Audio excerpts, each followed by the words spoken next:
So to work the new control panel, all you need to do is press the home button, which turns it on. And then to access the menu, it will come up.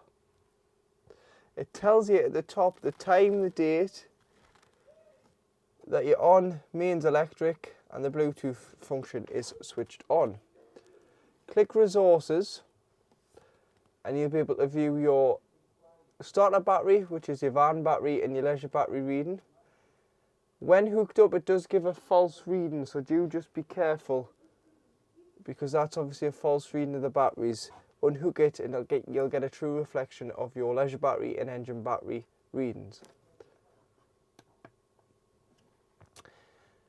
Pressing back, it also goes to the water, so you can see that it's got 100% of fresh water on board, 25% of waste. Underneath you've got switches. This is where you would switch on your interior lights, your multimedia system and your water pump. So you can switch it all on there. And you can turn on the pump, but do just be careful that you've got sufficient water on board before turning the pump on, otherwise you can burn the element out.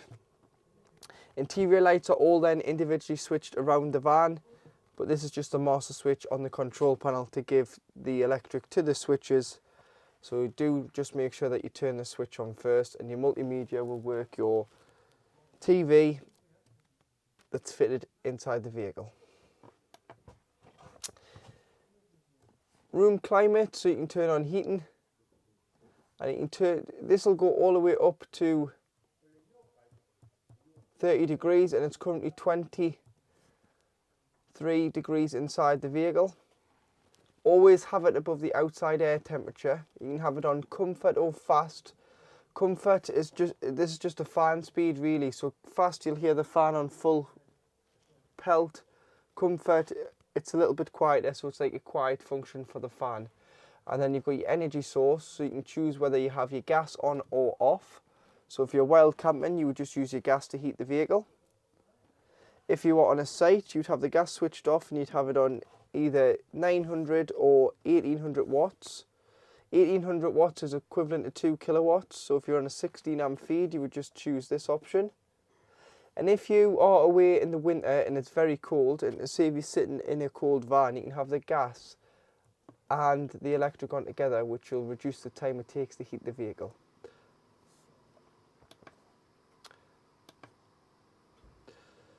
Hot water, you can turn your hot water on, so you can have it on, there's 3 functions with the hot water. You can have it on 40 degrees, which says dishes, 60 degrees, which is shower, and then you've got 70 degrees, which is a long shower. And again, you can choose the energy source available to you, whether it's gas, whether it's 900 watts, or whether it's 1800 watts. You may have to use the 900 watt function if you're on a smaller CL site or you're abroad, because they're not as generous with the electricity, whereas the bigger sites you can use 1800 watts.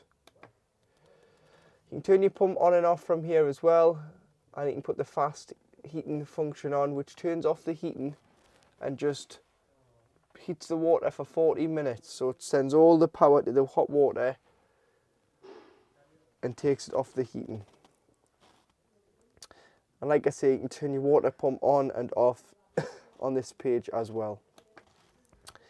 Turning the panel off, press turn off, then press turn off again, and it'll turn it off when you're leaving the van unattended, parked up. The iNet app, you can connect your smartphone by downloading the app, pressing continue and following the stages on the control panel, which will connect your phone so you can remotely operate this control panel, view the heating and your levels.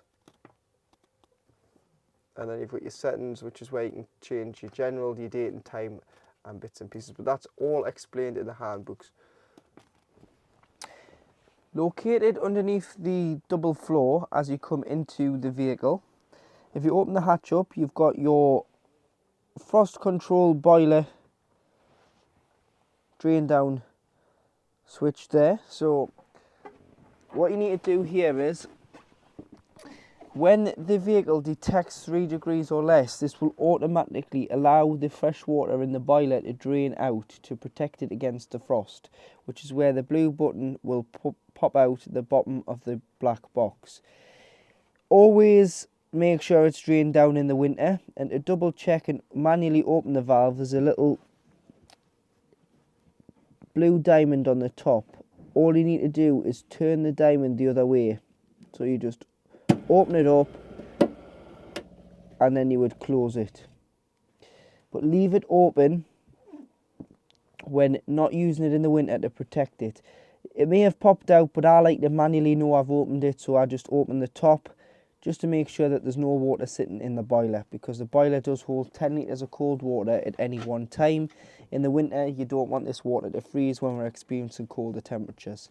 So make sure that one's open, which is your boiler, because your boilers are expensive and not covered under warranty for frost damage, because it's your responsibility as the customer and user of the vehicle to drain it down and prevent the water from freezing in the winter. This one is your hot water line, so this one needs to be lifted open as well, and this drains the taps when warm, so you would just lift that up and drain that down. Do it without the pump on though, because we've got the pump on now at the moment, so you would do all of this without the pump on. And this is your dirty water, so this is your wastewater. So when you leave your site, you drive as close to that grid or gully or hedge as possible and crack this open and allow the dirty water out, which is water from your shower, your hand basin and your kitchen sink. Don't drive around with the added weight of dirty water, because all you're going to do is take less weight out the vehicle, add more weight to the vehicle, take less weight out your payload, and you're going to use more fuel because you're heavier. So just get rid of your dirty water when you leave your site, so that you can put more of your personal belongings on board the vehicle and you'll use less fuel and you're more fuel efficient. So to operate your Alphatronics television, make sure that the multimedia switch is turned on within the control panel. It'll send power to the telly. The telly is just a monitor. The box for the telly is in the cupboard above, so you've got your TV aerial lead. If you're having a satellite fitted or you want one fitted in the future, there's an F-type connector for a satellite. This cable here is a 3.5mm auxiliary jack, so there's no speakers built into the telly. The speakers come out of the speakers that are in the vehicle. So they use the speakers over here for your sound for your TV. This is just a monitor. 2 USBs, 2 HDMIs if you wanted to put a Fire Stick or anything in there. An Ethernet connector for the internet. Your main power lead and your main screen cable. To operate, it operates very similar to an LG television. So you will have to retune it every time you move sites. And you do this, you would press settings, which is on the cog here. Go down to all settings, and this is a magic remote, so it's got a cursor on as well as the arrows. Go down to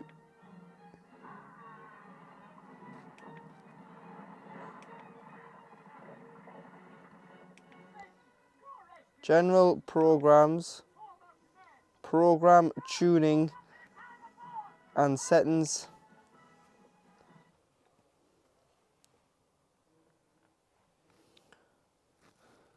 And you want to do auto tune on antenna, because you haven't got cable available and you haven't got satellite available yet, because there's no satellite standard on this vehicle. However, if you were to put one on, you'd have to start the search on satellite instead of aerial. It'll start to do a search and it'll go very quick until it gets to about halfway, around anywhere between 40 and 60%. It'll start bringing the channels in, but that's how you retune the TV. This is also a smart TV, so if you can connect it to your phone or a Wi-Fi source, you can use the likes of Netflix and Amazon Prime that's already built into the TV. And to do this, pressing settings again, you want to go to network, not connected, press enter. Ethernet if it was a wired connection through this port here. If it's a wireless, Wi-Fi connection.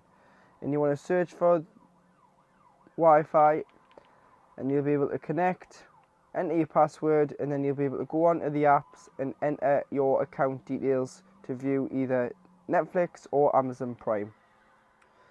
To operate the hob, so the hob has a inbuilt ignition, but you do need your control panel to be on, as it's wired with 12 volt.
Sink cover, which also works as a chopping board and a shelf in the kitchen. So also in your kitchen you do have a Thetford oven and grill. So to light the oven you turn it one way, to light the grill you turn it the other.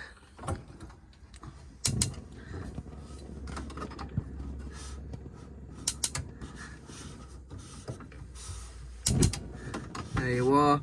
Always keep a hold just until the thermocouple gets warm, and then you'll be able to release and the gas will stay supplied to the grill burner underneath. you've got the oven. Again, wait until it gets warm and release, and it will stay lit.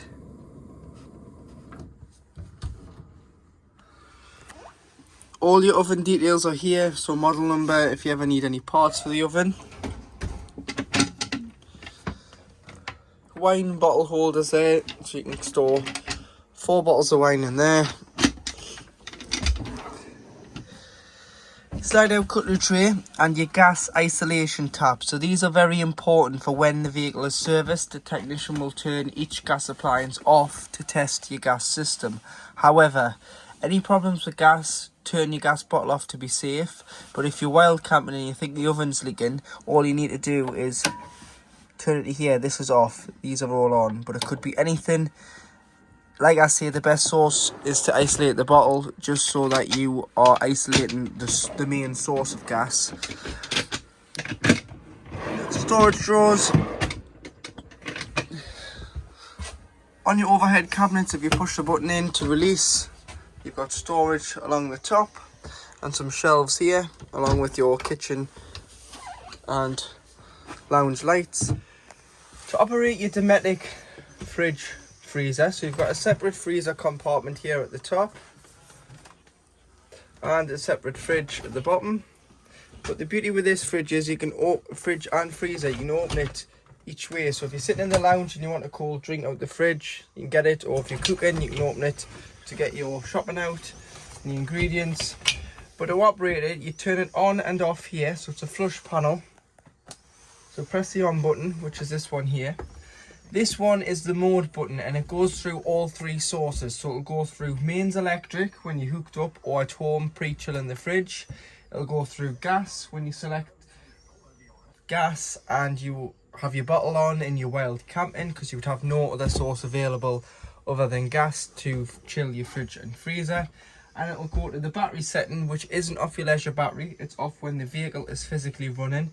It'll send a feed from the alternator to the fridge, and it'll keep it at the same temperature it was at beforehand. So it needs to be pre-chilled to use this function. And the best way to pre-chill it is put it on the driveway, hook it up a couple of days before. Not only does that give you time to charge your leisure battery, you can put your fridge on, put your shopping in the night before, allow it to chill, and then when you travel, put it on a battery and it'll stay nice and fresh, and it'll just maintain that temperature until you arrive on your site. So that's great if you're going from home to a site, or you're going from one site to another site and you've got shopping on board. However, you do have a function which is called automatic, and automatic always prioritizes mains 240 volt. And what auto does is it automatically changes throughout the sources depending on what's available to the fridge, and it will always prioritize mains. Once mains is not detected, it will go to gas and self-ignite. When you start the engine, it'll go to the battery. So it does it all for you. The only time it won't go to gas is if it's been on a battery when traveling. It won't go back from battery to gas straight away. It'll wait 20 minutes before lighting on gas, as this is a safety feature on the fridge in case you pulled in for diesel. The last thing you want to do is for it to be sparking in a petrol forecourt because you forgot to turn off your gas bottle. When not using it, it's very important that you turn it off and you leave both fridge and freezer door open to stop smells and air getting trapped within the unit.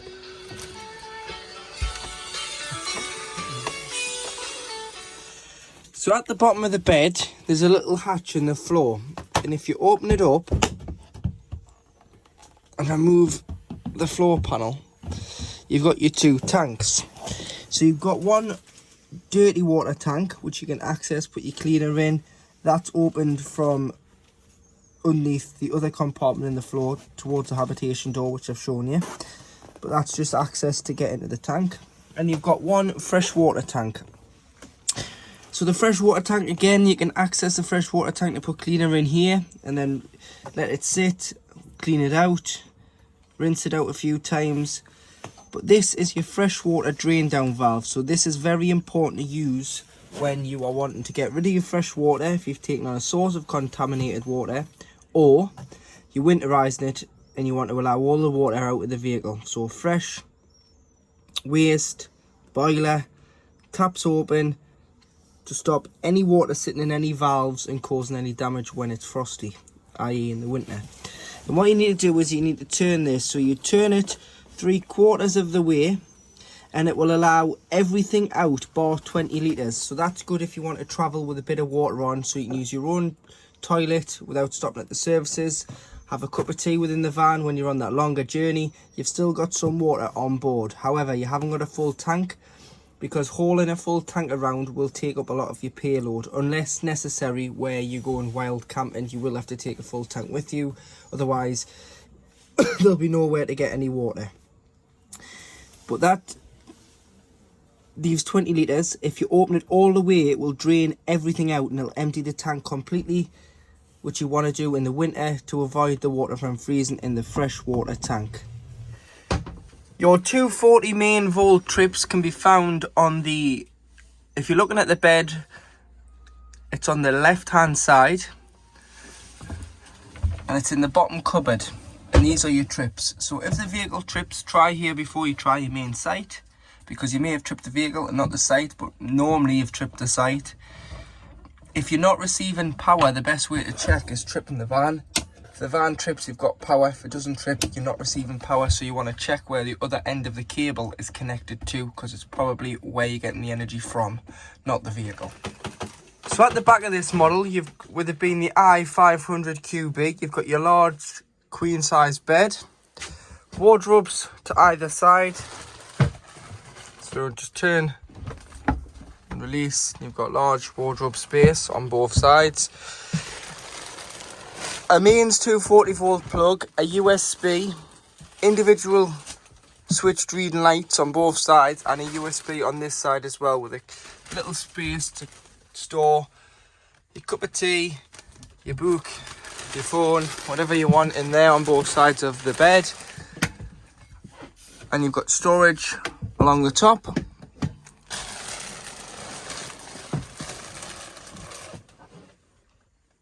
So if you did have guests at the front of the van and you wanted to make the bedroom private with the washroom separate for both people to use on an evening, all you need to do is release the false wall. So the false wall comes along and you need to clip it in. So there's a little groove in the floor and you need to lock it in there. So that locks in.